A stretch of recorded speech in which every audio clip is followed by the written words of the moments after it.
Hola, hola, buenas tardes amigos, muy buenas tardes.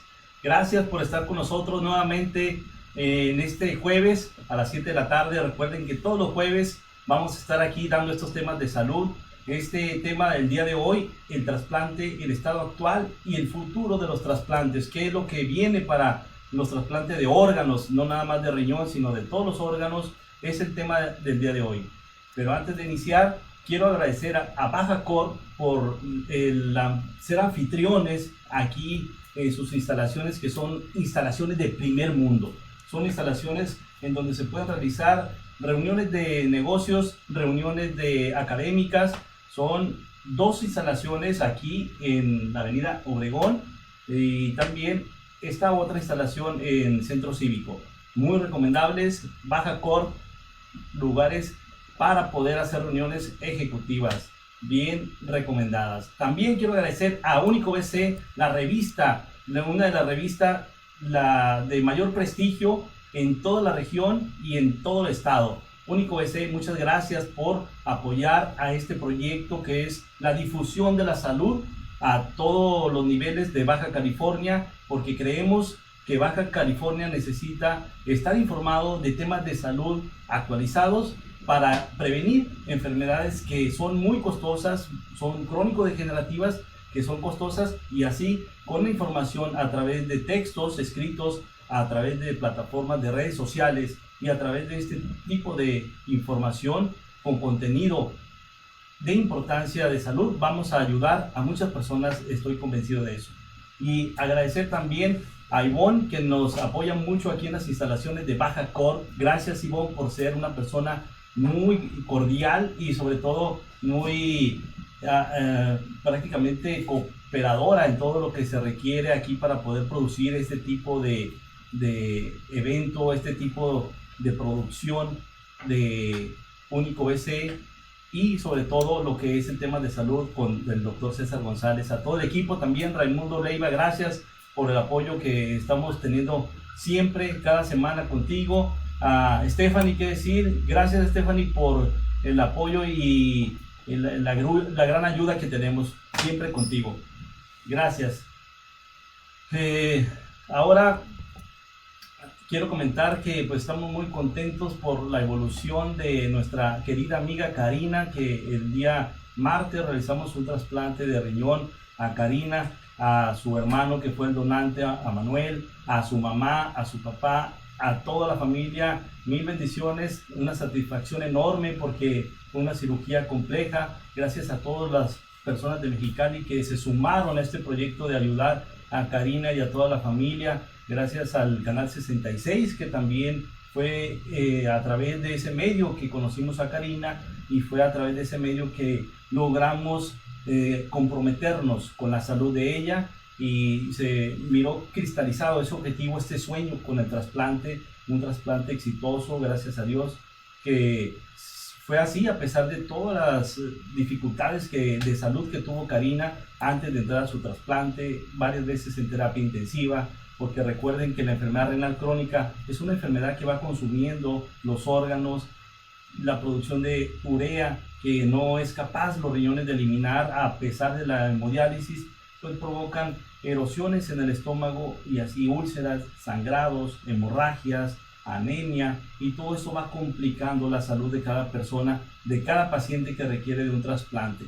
Así que se logró compensar, se logró estabilizar, y era el momento adecuado. Ya no había más tiempo, ya no había más margen de tiempo para poder realizar el trasplante, porque ya después de 1 o 2 semanas este trasplante seguramente iba a ser una contraindicación por todos los riesgos de salud que estaba presentando Karina. Pero gracias a Dios fue exitoso.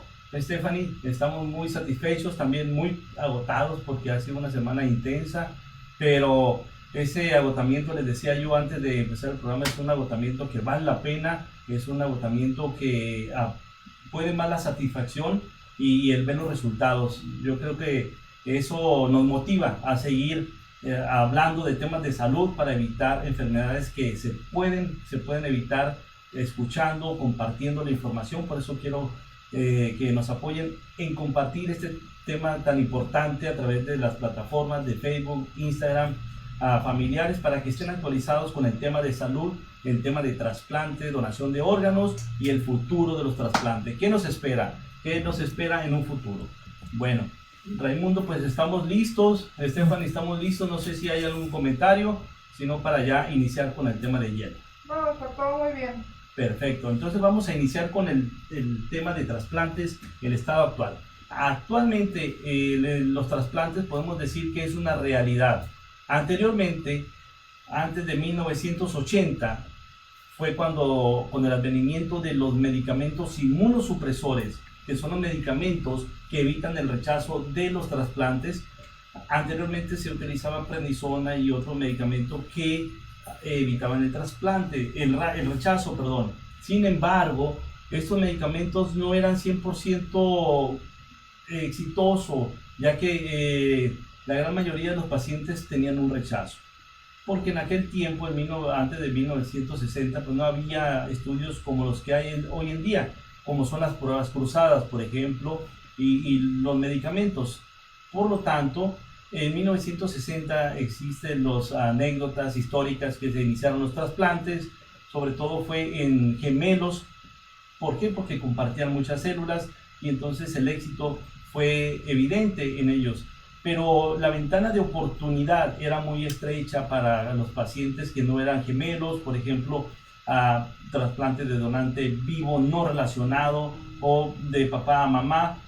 Había muchas dudas, había mucha incertidumbre con el tema de los trasplantes. Por lo tanto, el trasplante prácticamente era anecdótico, era experimental hasta 1980. De 1980 hacia atrás, todo fue experimental. Por lo tanto, antes los médicos nefrólogos tenían como opción el trasplante, pero como última alternativa, porque ya habían utilizado la cavidad abdominal para desintoxicar el cuerpo con la diálisis peritoneal, y una vez que se complicaba por peritonitis y varias complicaciones en el abdomen, ya el segundo paso era los catéteres para hemodializar o las fístulas arteriovenosas, pero muchas de ellas se trombosaban y utilizaban las venas de las piernas, de la ingle, las venas femorales para poder hemodializar. Pero una vez que ya no había accesos vasculares, utilizaban el trasplante, pero ya prácticamente en forma anecdótica. ¿Y qué pasaba en estos pacientes? Pues prácticamente que ya estaban muy desgastados, deteriorados su organismo, calcificadas sus arterias, sus venas. Por lo tanto, era más el riesgo. Sin embargo, ya no tenían otra alternativa y hacían lo que era esta práctica del trasplante. Los resultados obviamente no eran exitosos, por lo tanto no se recomendaba mucho el trasplante. Sin embargo, en 1980 nace un investigador descubre lo que es la droga, la ciclosporina, y la utilizaron en pacientes que querían combatir cáncer para disminuir el nivel de células de defensa, y miraron que también se podía utilizar en pacientes que se trasplantaban. Y la sorpresa fue que el éxito del paciente que se trasplantó utilizando la ciclosporina fue evidente. Por lo tanto, de ahí en adelante se vino el boom de los trasplantes, realizando trasplantes cada día más número de trasplantes. Primero, como habíamos dicho, de donante vivo, de hermanos gemelos, de familiares de jóvenes. Por ejemplo, el margen de edad para poder ser trasplantado era hasta los 50 o 40 años de edad, 45 años de edad. Pero miraron que también se podía ofrecer el trasplante a pacientes de 60 años y se abrió la ventana de oportunidad para aquellos pacientes. Antes los trasplantes para un paciente diabético era contraindicado el trasplante porque no había experiencia en ello. Y también antes el trasplante en pacientes con alguna comorbilidad, que hoy en día podemos decir que son contraindicaciones relativas, por ejemplo, pacientes que tienen un stent cardíaco o cirugía de corazón abierto, es posible hoy en día hacer un trasplante, pero antes el trasplante estaba contraindicado porque no había mucha experiencia. Pacientes con lupus también estaba contraindicado. Hoy en día sabemos que ya se puede realizar. Entonces ha evolucionado tanto, la ventana de oportunidades hoy en día se ha aperturado demasiado. Y posteriormente llega el donante fallecido. El donante fallecido, que no son familiares, que no comparten células, pero sí comparten grupo sanguíneo, y con las pruebas cruzadas, con el advenimiento de estas pruebas cruzadas, ven que hay compatibilidad y se atreven a hacer el trasplante de donante fallecido con éxito con ciclosporina. Y de ahí de la ciclosporina ha llegado otras nuevas drogas, otros nuevos medicamentos que han venido a incrementar la sobrevida del riñón trasplantado, o el corazón, o el pulmón, o el páncreas trasplantado. Estas drogas son más potentes, con menos riesgo de rechazo, como el tacrolimus o el Prograf, y con el ácido micofenólico, que vienen a sustituir el ácido micofenólico a la azatioprina que anteriormente se utilizaba, y la ciclosporina pues fue sustituida por el tacrolimus, ya que se ha visto que este medicamento tiene más potencia para evitar un rechazo agudo, que esta es de las principales complicaciones de un paciente recién trasplantado. Y posteriormente la azatioprina fue sustituida por el ácido micofenólico, y hoy en día se puede inducir a un paciente. ¿Esto qué quiere decir? Que se le puede aplicar medicamento antes de su trasplante para bajar sus defensas, y una vez que están bajas sus defensas, con estos anticuerpos policlonales que se llaman, que son células, medicamentos que se extraen de animales para poder bajar sus defensas casi a cero, y posteriormente hacer el trasplante para que el sistema inmunológico o las células de defensa no desconozcan como propio a ese riñón que se ha trasplantado. Entonces ya le sumamos nuevas drogas, nuevos estudios de laboratorio de pruebas cruzadas, estudios para ver la sensibilidad del paciente antes de su trasplante. Esto quiere decir el sistema leucocitario. Estos son células de defensa. Por ejemplo, en pacientes que han tenido un embarazo reciente y quieren trasplantarse, como el producto, el bebé, es otras células, el sistema inmune está muy elevado y por lo tanto el riesgo de rechazo existe más.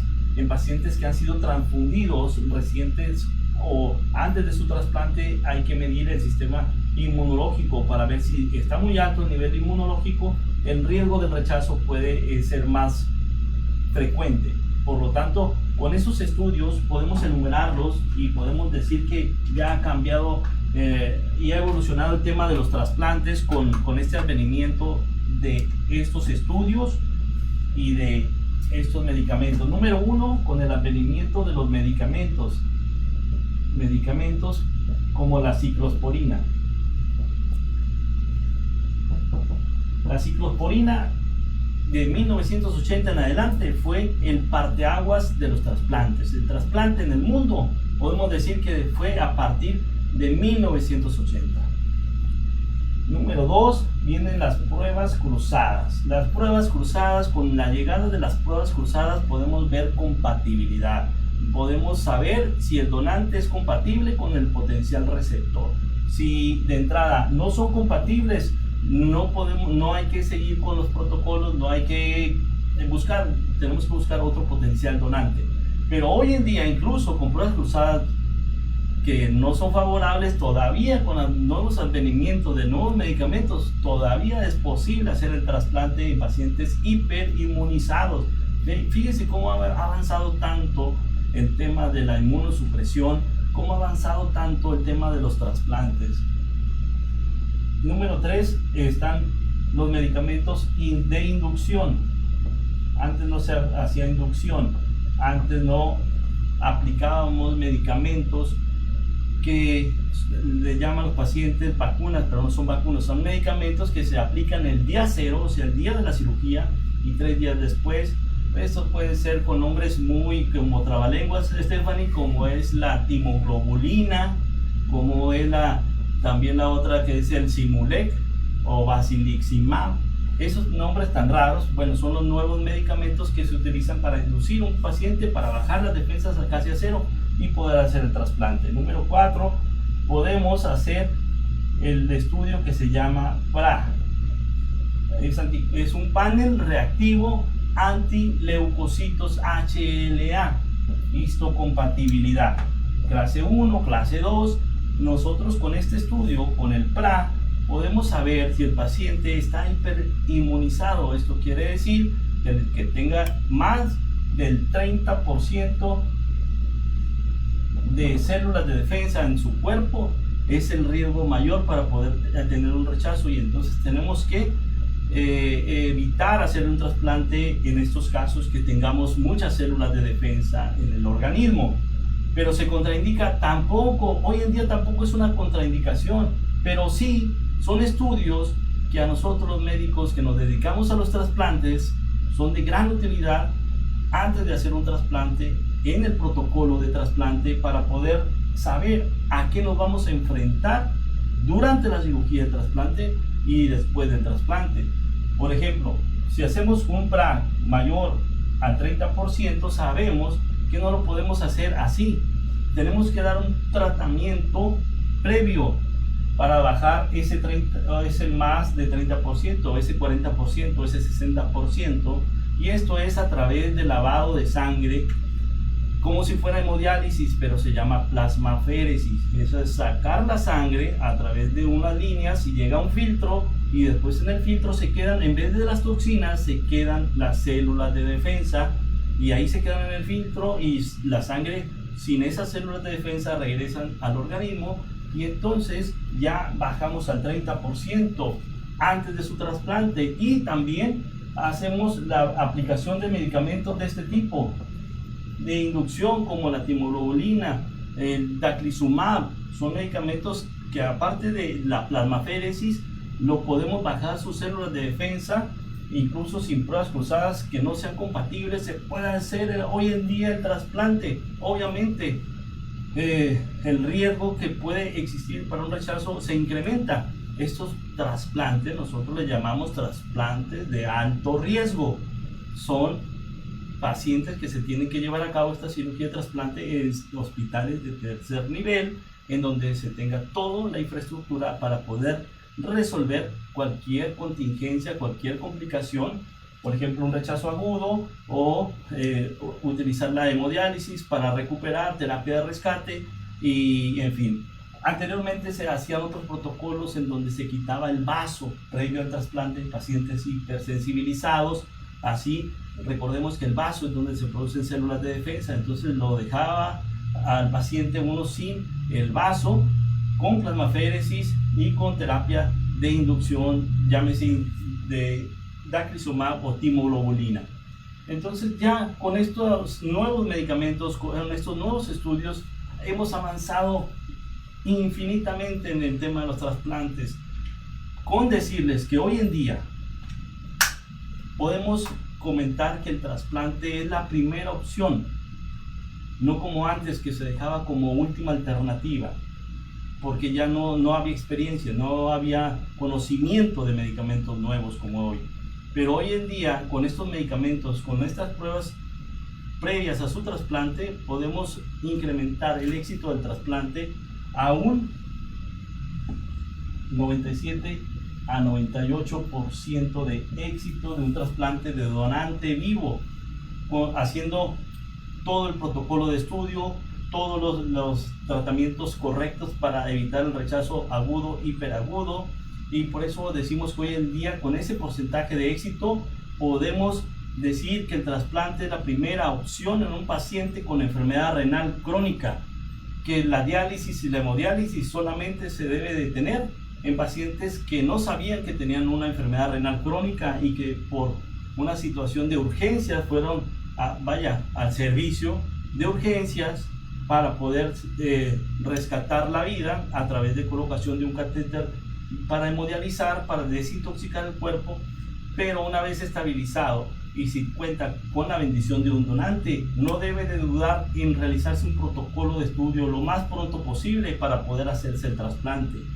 Hoy en día, si un paciente, que eso es lo que nosotros le pedimos al Todopoderoso y a todos los médicos de primer contacto, que si detectan pacientes con factores de riesgos como diabetes e hipertensión, y que ellos van evolucionando con un daño renal progresivo, día a día, mes con mes, y si van evolucionando a una etapa número 5, que es la etapa terminal, pues antes de llegar a la diálisis, en una etapa 4B, se puede hacer el protocolo de estudio si cuenta con un donante para poder hacer el trasplante prediálisis antes de llegar a la diálisis, y hemos visto que estos pacientes tienen una sobrevida mayor del riñón trasplantado, menos riesgo de rechazo y mayor sobrevida de la misma vida.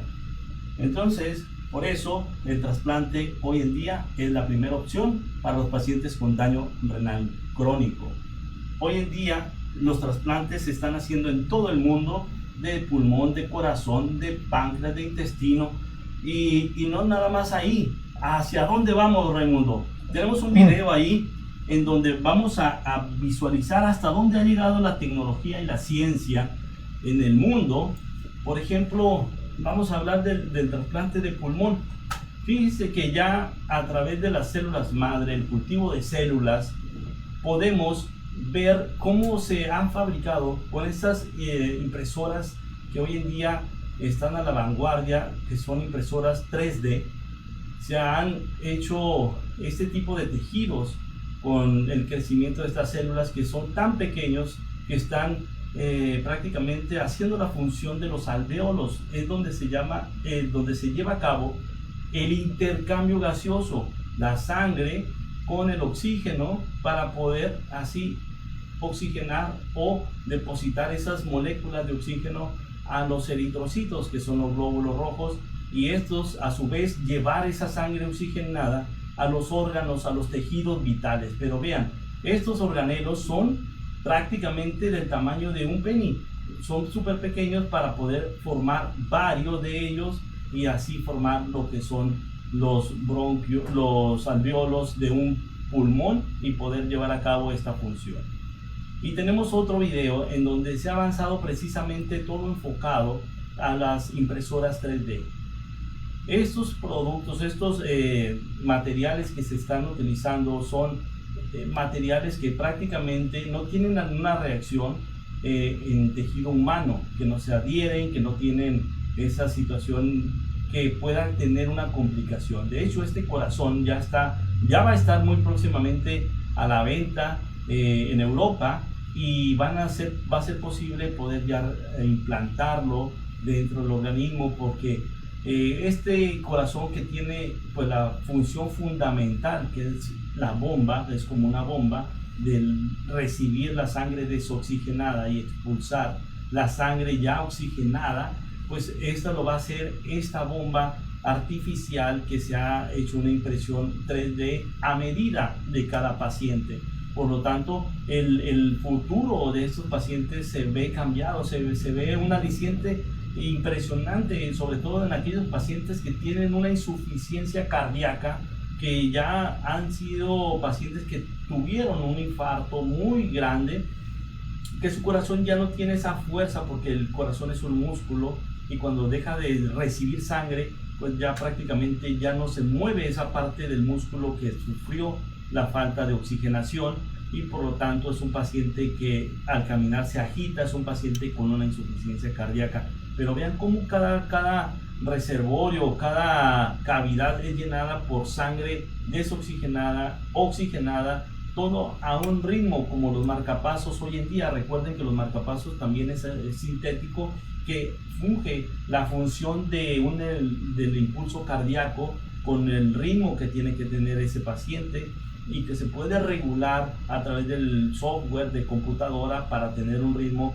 adecuado e ideal para cada paciente. Algo similar, pero con toda la infraestructura de las 4 bombas que tiene que tener un corazón. Hoy en día ya va a ser una realidad muy próximamente a la venta este órgano sintético. ¿Y qué decir del futuro del trasplante de riñón? El trasplante de riñón se le apuesta por todos lados, y uno de ellos es este artefacto que tiene todos los aditamentos, los filtros que van a ser suficientes como para desintoxicar el cuerpo. Se tiene planeado implantarlo también a la arteria y vena ilíacas, y también al conducto urinario, para que esté produciendo la orina. que esté filtrando las toxinas y que esté eliminando líquido, y va a regular los líquidos en el cuerpo. Este todavía está en una fase de experimentación, faltan pruebas en más confirmatorias para poder decir es un éxito. A este artefacto todavía le hace falta otras funciones. El riñón, recuerden que es el órgano que es más complejo de sustituir, porque el corazón es una bomba que prácticamente va a expulsar líquido, pero aparte de filtrar, tiene otras funciones como son la producción de hormonas, la eritropoyetina, la renina-angiotensina y otras más que son coayudadoras de, por ejemplo, de la absorción del calcio, de los minerales, que esto no la tiene este aparato. Hoy en día está todavía en fase de experimentación en Europa también, pero esperemos que sea muy pronto cuando ya pueda ser una realidad en los pacientes con daño renal crónico. También hemos visto cómo ha evolucionado todo con el tema de las células madre, pero antes de eso quiero comentarles el más reciente hazaña que se llevó a cabo en Nueva York hace unos días, hace unas semanas, que a través del cerdo se extrae ese órgano, este riñón. Previamente, este riñón que se extrae, le aplican medicamentos para quitar esas células que las hace que exista el rechazo.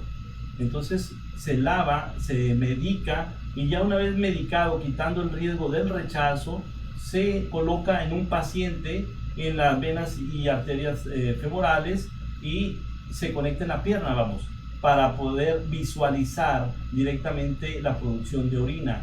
Fue exitoso porque hizo la función de eliminar líquidos, produjo la orina. Prácticamente fueron como 48, 50 horas que estuvo ese riñón implantado en un ser humano que tenía muerte encefálica. Es una persona que tuvo una hemorragia cerebral, que tuvo muerte, que ya no había circulación en el cuerpo. Es un paciente con muerte cerebral, es una persona muerta. Entonces estaba con ventilador artificial, oxigenando el cuerpo y con un medicamento que hacía que el corazón estuviera distribuyendo la sangre a través de todo el organismo.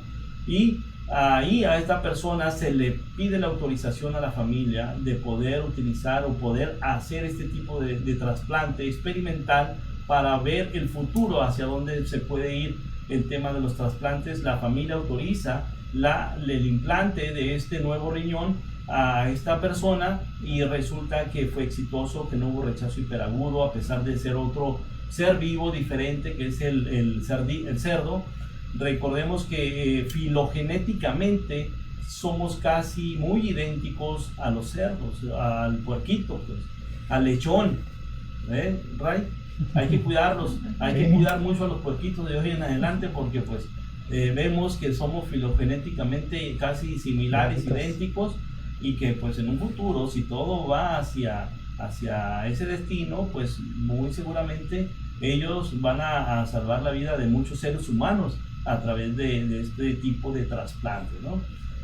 Y otro de los futuros de los trasplantes es el trasplante de organelos, o el crecimiento, la formación de órganos a través de las células madre. Las células madre hoy en día sabemos que son las células pluripotenciales, son donde van a decir, según la información, qué van a formar: un riñón, van a formar un hígado, van a formar un hueso. Entonces aquí vemos varios ejemplos de cómo están cultivando células para formar cerebros. Ahí vemos en medio cómo están incluso los ojos, ¿verdad, Rey? Sí, son ojos. Son ojos, entonces ante estímulos luminosos hay movimientos. Entonces es muy, muy impresionante cómo se está yendo las células a formar ese tipo de órganos a través del cultivo de las células madre. Incluso antes del trasplante del cerdo al ser humano, ya se estaban desarrollando trasplantes y cultivo de células madre a través de órganos. Como ¿qué órganos? En los órganos, como en las ratas se estaba implantando, se extraían los riñones pequeños, se lavaban bien y era un caparazón hueco, y a través de ese caparazón hueco prácticamente se implantaban, se inyectaban células madre y veían que en ese riñón hueco que ya estaba lleno de células madre, al paso de las horas y de los días empezaba a producir orina.